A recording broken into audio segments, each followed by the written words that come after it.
ती स्वच्छता आहे आपली एक जिम्मेदारी आहे. स्वच्छता आहे जिम्मेदारी हा शब्द जर वापरला तर प्रत्येक जण जिम्मेदारीने करतो.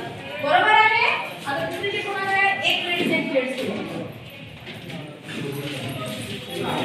सरांचा विषय आहे नळातून गढूळ पाणी येणे. कोणत्या घटकामध्ये येणार आहे सर ते? मला एक सांगा, नळातून पाणी कसं येत आहे?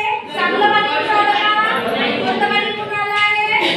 मग ते पिण्याच्या पाण्याची व्यवस्थापन कसं येईल?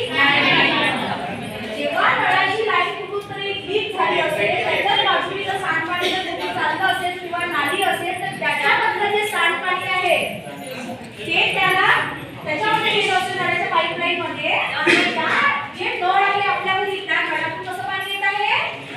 गढूळ पाणी येत आहे. तर मग ते कशामध्ये येणार आहे आपल्याला?